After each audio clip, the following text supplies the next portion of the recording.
Hi again, everybody. Welcome to Inside Golf. I'm Harry Donahue, and today we continue our conversation and a tour of Howdy Giles' home here in Wilmington, where he has assembled a virtual museum to his late great friend, Arnold Palmer.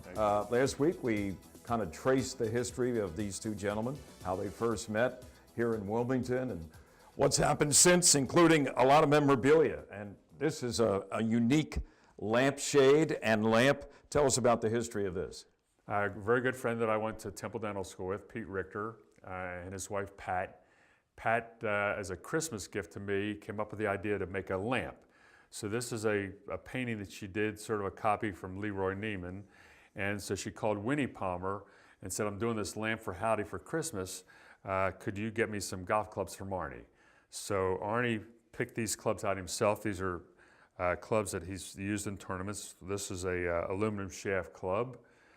Anyway, I was concerned that Arnie didn't know that I've got these clubs because Arnold Palmer didn't like to give anything away. Kept everything in Latrobe, huh? Kept everything in Latrobe. So Arnie's coming to get some dentistry done, and I already have the lamp as a Christmas gift. So as Arnie and Winnie got off the plane, I said, Winnie, does Arnie know I've got these golf clubs? She said, how did he pick them out for you? Now, how cool is that? Arnold Palmer picks out golf clubs for my special lamp. So that was my Christmas gift. Just one of the literally hundreds of things that Howdy has here in his home in Wilmington, and we'll take a look. We'll take a look at some unique golf balls that Arnold signed after winning a tournament. More photographs. We'll take a look when we come back with Howdy Giles, right here on Inside Golf. Inside Golf, presented by Destination Montco Golf, 54 courses, 300,000 yards. Check them out at montcogolf.com. By the First Tee of Philadelphia. The First Tee helps young men and women become better golfers, but most important, better people. Get involved. Visit thefirsttphiladelphia.org. By Jersey Man Magazine. It's a Jersey way of life. And Philly Man Magazine, bringing it to Broad Street.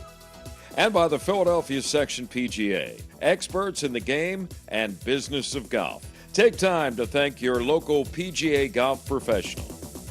Along with being stewards of the game of golf, your local PGA professional wears many hats. We are teachers.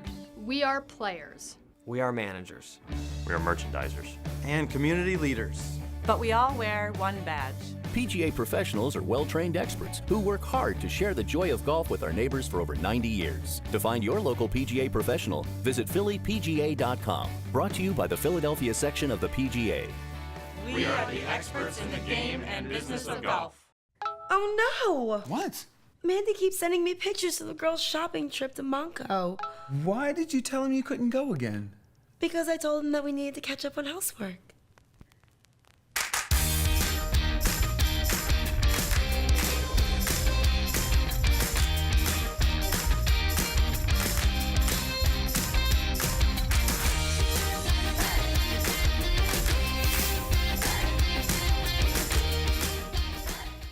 Many of them you took yourself, right? I did. What's the history of some of these photos? Welcome back to Inside Golf. Harry Donahue along with Dr. Howdy Giles. And Howdy, we're here at literally a museum, one that you have been the curator of ever since your initial meeting with Arnold Palmer. And you know, it's amazing, you probably have been around Arnold as much as anybody. I'm just curious, what about the story that he learned his lesson from his father way back when? I think he was only 17 years old.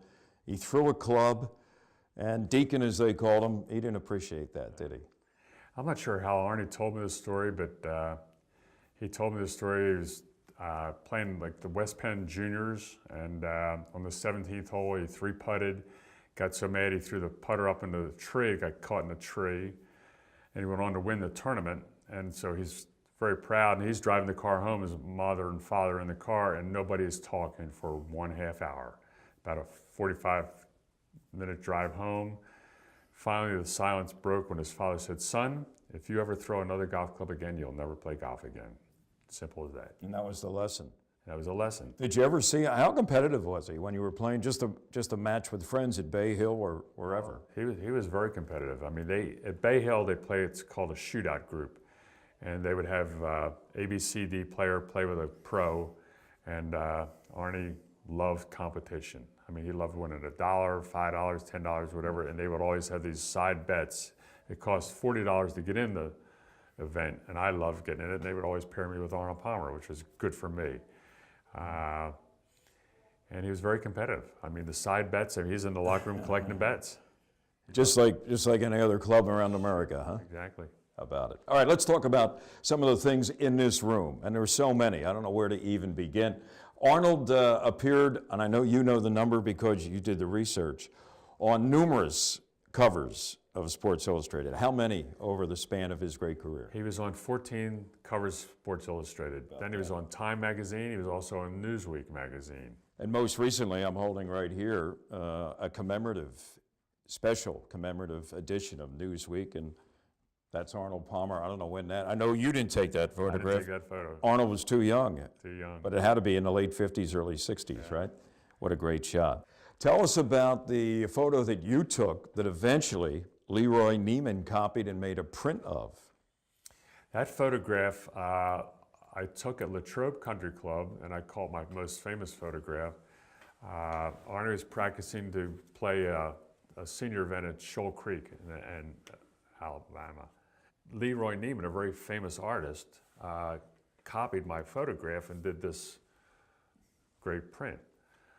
So I said, Arnie, And they weren't cheap, were they? They were $8,000. And I said, Arnie, I'm going to buy this print. But since it's my photograph, give me some kind of a deal here. A discount, right? Yeah, a discount. Right. So I got it for $2,000 rather than $8,000. Wow. So that's my print. Personally, I think you paid $2,000 too much. Yeah. Should have been a comp. It should have been a comp. Absolutely. Yeah. All right, also here you have a collection of golf balls, all of them with Arnold's signature on them. What's the history of that? Well, Arnie and I had a deal. Whenever he would win a senior event, he would give me the ball that he won with. Okay. So I got a collection of golf balls here that I would have Arnie sign the golf balls and where he won.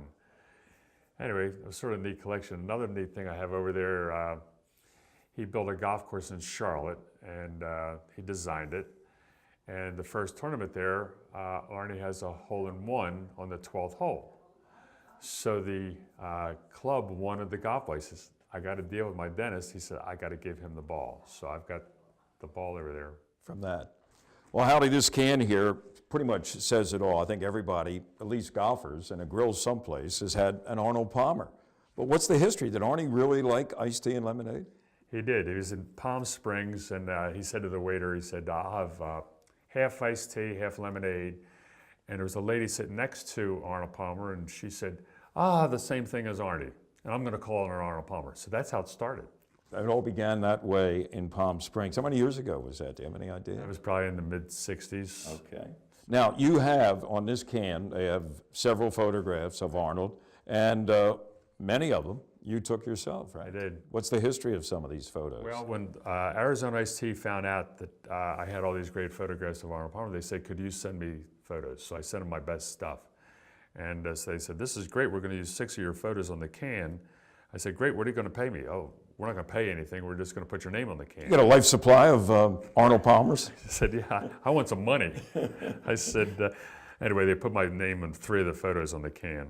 There you go. You have accomplished something as a member at Pine Valley that no golfer, at least from what I'm told, has ever done. It has to do with the 8th hole, and it's also part of your museum here at your home in Wilmington. Give us a little bit of background on that. Well, a part that I didn't tell you, Harry, my first eagle on hole number 8 was on the left green at Pine Valley. Par 4, sort of a blind shot, tee shot. Down the hill and then up to a small green. One on the left side. One on the left and one on the right. Mm-hmm. So this day, it's the left green. Anyway, prior to teeing off, Robin Roberts was playing Pine Valley with Mike Schmidt and Bill Giles. They were on the 11th green as I holed my second shot on number 8, left green. And I let out a scream. And they obviously heard me, so they came over to congratulate me for having an eagle on the left green. So then many, many years later, I'm playing the right green with the vice president of Nikon. And he always had a camera, and I always had a camera, so I hold a sand wedge on the right green. So, photographs taken, saved the golf ball. So now you got 2 eagles, 1 on each green. Right, each green. So I thought I was the only one that had done that. I found out later that a guy by the name of Jim Marshall, big deal, Pine Valley, he had done the same thing. Now I have Dal Finsterwald, who's your buddy, Harry, and he's playing the eighth hole. And before we teed off, I said, Dal, I've done this. I've had a hole-in-one. I had 2 in the right green, 2 in the left green, and we sort of laughed about it. And we're playing the right green. So Dal hits a second shot about 3 feet from the hole. I hit my second shot. It spins around Dal and goes in the hole. So I had my photograph with Dal with the ball and the whole deal. So I blew up the picture. He signed to Howdy, best regards. Dal had 3, Howdy had 2. The only thing missing was Arnold. Yeah, we needed Arnie. Yeah, he would have loved that. He would. Stay with us. More to come with Howdy Giles here on Inside Golf as we reflect on his great relationship with Arnold Palmer. By Arnold Palmer in the 1983 Skins game. Jersey Man and Philly Man magazine, published by former Eagles tight end Ken Dunnick, is everything you want in a publication catering to men's interest. Enjoy articles on politics, business, the mob, wine, food, fitness, and travel. Written by the likes of George Anastasia, Bill Lyon, Sam Carchidi, and Mike Kern. Want to grow your business? Ask for information on our Legacy and Chairman Clubs. They meet regularly and can be a valuable tool for your company. Subscriptions are only $20 a year for 6 issues. They're available at jerseymanmagazine.com.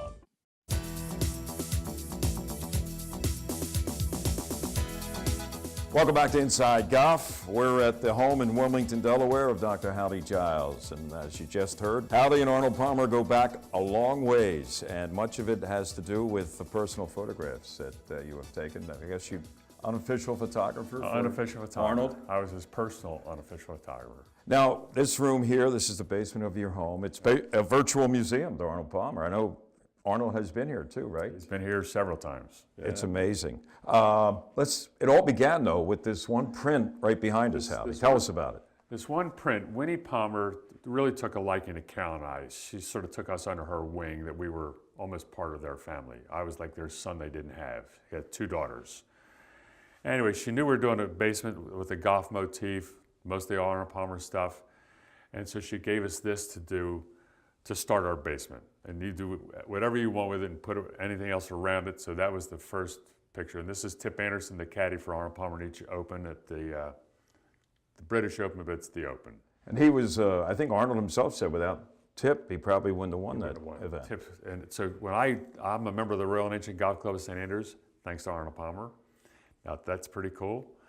I wrote Tip when I got in '91, would you caddy for me? So Tip caddied for me, and it's special. Pretty special, as is most of the things down here. Let's take a look. Any other, I'm sure everything here is a personal favorite. You don't have just pictures and prints, but you also have golf clubs. Golf clubs. Even golf shoes, right? Tell us a little bit about these.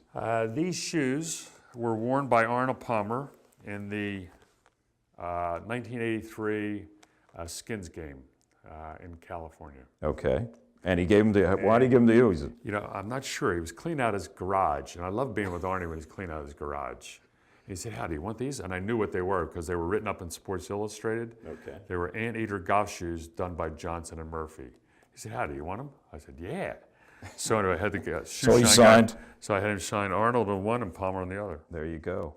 How about that? And he wore those in 1983 at the Skins game. The Skins game. That was, I think, Watson, and you, in fact, you have a photograph here, right? Yeah. Let's take a look at that photograph. Okay, right over here on the wall. Well, howdy, here it is. This is 1983, Gary Player, Jack Nicklaus, Tom Watson, and Arnold Palmer. Well, I can't see the shoes, but did Arnie win that year? He came in second. Gary Player won the most money.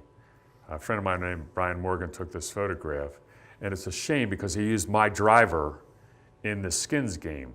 See, there's the lead tape on the back of it. How about that? So this was the driver that he used in that Skins What game. happened? I mean, you had it, and he tried it out and liked it? Yeah, I played about 2 rounds with him at Bay Hill before he left for that Skins game, and he's killing this new driver I just got from his company.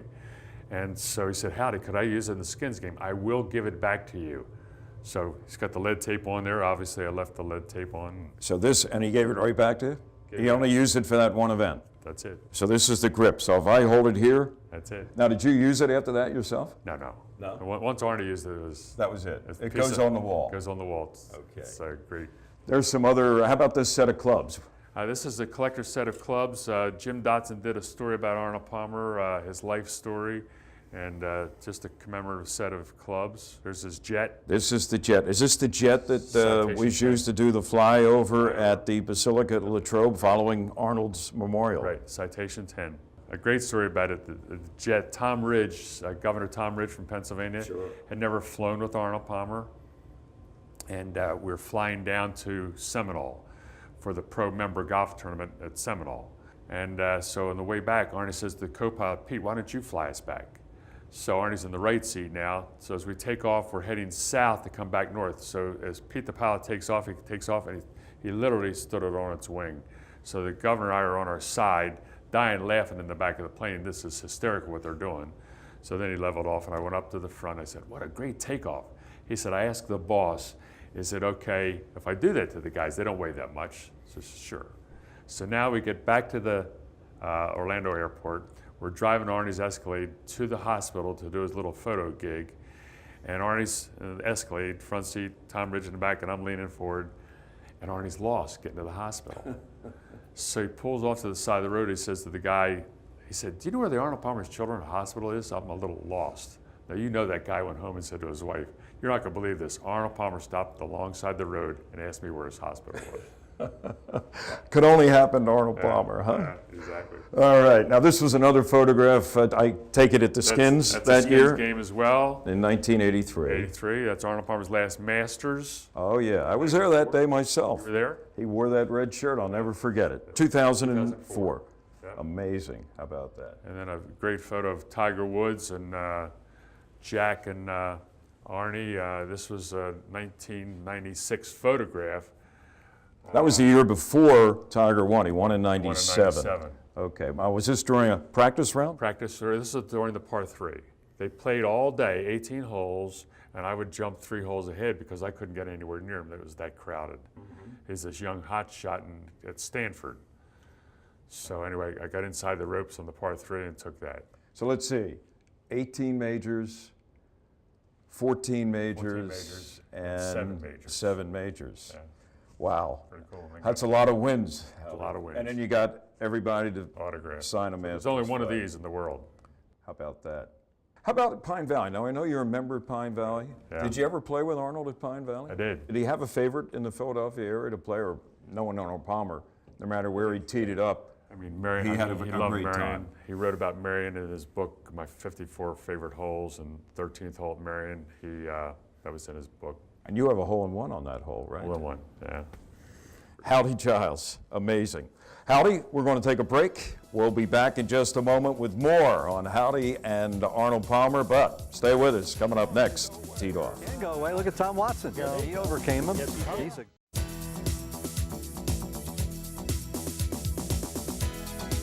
Welcome back. Inside Golf continues. Today we're at the beautiful Valley Forge Casino Resort in King of Prussia, Pennsylvania, the home of the Revolution Chop House. Put it on your to-do list right here at Valley Forge Casino Resort. Panel today, Joe Logan from myphillygolf.com, gracing us with his presence once again, as is Tom Karpus, head professional at not too far away, Kennett Square Golf and Country Club. And we have Bob Shepard back with us, PGA professional. Here, let me hold up the book. You wanna hold it Everybody else for has good been luck? holding it up recently. This is his latest, the Dormy I was House. in Europe, and I got one in Australia. Now that's by getting me to Japan. Really? If you get holding it. Who knows? I'll go with you. We'll have a book signing in Tokyo. There you are. Before we do that, let's talk about anxiety when it comes to the game of golf. We've all, in some way, shape, or form, probably felt a little anxiety, maybe that first tee shot of the day, maybe that 3.5 footer to win the hole. Joe, you've experienced something, anxiety, and how do you deal with it? I golf, therefore I have anxiety. You know, in fact, I went through such a bad patch I think, for a therefore, while I am. Right? that my golf buddies began calling me Ian Baker Logan, because then and now I can go hit 100 tee shots on the range, one right after another, perfect. I step to the first tee, that first tee shot's going OB right every time. Really? Yes. Oh, that's a bad swing thought. We have to make You an want to talk to appointment. Larry David? We see if have he to can make straighten an you out. appointment with Bob Rotella or somebody to get that out of your head. You know, he mentioned Ian Baker Logan, and what he's referring to is an incident you were talking about with Ian Baker Finch. Tell us about that. Yeah, it was a British Open, and we were on the first tee, and I'm just going to cut it real short. There's a bunch of stuff going on, but he's over the ball and over the ball and over the ball. We've all talked about yips, and yips indicate putting usually. Well, he kept banging the ground with the club, and he finally stood up and he said, "I'm going to have to withdraw." He said, "I can't get the club to move." And he looked at him, and what a great golf swing. And here he is in the British Open, and the fairway is coated with people. He said, "I'm going to kill somebody." He said, "This is ridiculous." And that was sort of the last time he played, I guess. Well, and he had won that event Yeah, at Royal Birkdale. He was a, what do you call it, a defending champion, yeah. So that's the one thing that always got me. And then when I was playing golf on the Space Coast Golf Tour, which is no longer in existence. That's a long way from Royal Birkdale, by the way. That's right. But we had a thing that we all had trouble getting in. We were good up to a point, and then the last 2 or 3 holes we'd never get in. We'd freeze up. And J.C. Goosey was running the tour. J.C. Remember Goosey. him? There's a name from the past. How did you forget that name? Yeah, how about him, huh? I couldn't pick him out of a lineup, but I remember his name. He was the leading money winner of the Space Coast. Was he? Because he was operating, he wasn't playing. Oh, okay. You can't 3-putt. But anyhow, we're sitting there talking, and he called it the UPI Blues. He said, you get on the 15th hole, got it 2 or 3 under, and you get thinking about what are you going to tell the reporter. The TV camera's going to be on local TV. Granny's going to call from Idaho and want to Keep have it a in the talk. present, J.C. Yeah, and he said UPI Blues. He said you'll all get them. Every one of you guys will get them. And then each week we'd announce, all right, got them this week. You know, as professionals, you guys have played in a lot of pro-ams, just even playing with members, right? Mm-hmm. Do you feel pressure as a professional having to be better than whoever you're playing with, hit better tee shots, hit better approach shots, make more putts? Do you know what I'm getting at? Or is it like it doesn't make any difference? Oh, I think playing a credible game of golf means everything. When you got PGA on your logo, I think that's very important. So if I play in a pro-am, I want to play well. Right. And if I don't play well, I'm not happy about it. So, you know, I still chase after it at 55 years old, and I have good days and I have bad days. And I think that's why we play the game the way we do. How about your experience when you were out there playing a lot of pro-ams and things like that? Did you ever think, oh man, I don't want to, mess up out here in front of these guys? I had a caveat. I had a chance that when I went out, I hit the ball very long when I was playing competitive golf. And I would get a pairing such as this right here, and we'd go out and play golf. Well, you guys want to see me hit the driver. So I would start trying to drive par 4s and stuff to entertain you. And of course, I'd shoot 80. Well, no one cared. You should have seen the drive he hit on 14 today, you know? So I had a little bit of a caveat, but the experiences I received there in those years came up with the title for my first book, and it was, if they hadn't invented golf, we never would have needed the damn whiskey. And that is what we're talking about, the yips, because eventually it gets to you. Everybody gets the yips, you think? Everybody gets the yips. Uh-oh, Joe. Oh, they're coming. I'm a matter I'm of time. midstream now. Did they go away? Joe, did they go away? Or? Can't go away. Look at Tom Watson. You know, they come, they go. He overcame him. Yes, he did. He's a great example. Yes, he I is. remember watching him 5-putt. Incredible. Yeah. I think at pro-ams, I think one thing I would say, I always tried to tell the players I'm with, hey, if you need any help, ask me. Right. I'm here for you. And I always looked at it as they're paying the freight to play in this event. Yeah. I want to make sure at the end of the 4 hours we play in that they feel like they had a great time. And then it's not so much about how I played, but what kind of time they had. That's it. All right, you know what? The 2 things I'm going to take away from this little discussion, the UPI Blues, okay? That's from you. Right. And the other thing is I want Bobby Shepard to be my partner in a scramble, because he can drive par 4s. Huh? Everybody wants that guy. Hey, I did it You can shoot a million, but if you can drive par 4s. I did it before it was legal. These guys do it today, like, don't think anything of it. They better do it today. Joe Logan, Tom Karpus, and Mr. Driving Par Fours himself, Bobby Shepard. We'll be back. Inside Golf continues in just a moment. The Valley Forge Casino Resort is the region's only full amenity gaming resort, and it's only seconds from the Pennsylvania Turnpike at King of Prussia. It features 600 slots, 50 table games, and there are nearly 500 guest rooms, plus 8 restaurants designed to meet all of your dining needs. So put the beautiful Valley Forge Casino Resort on your destination list.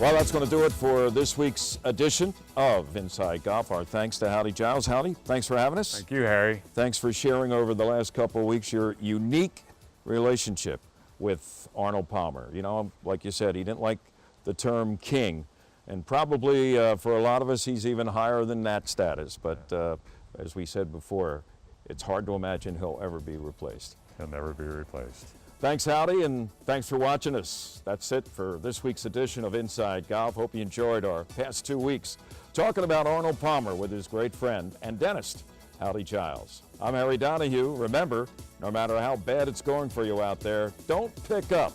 See you next time on Inside Golf. Inside Golf, presented by Destination Montco Golf, 54 courses, 300,000 yards. Check them out at montcogolf.com.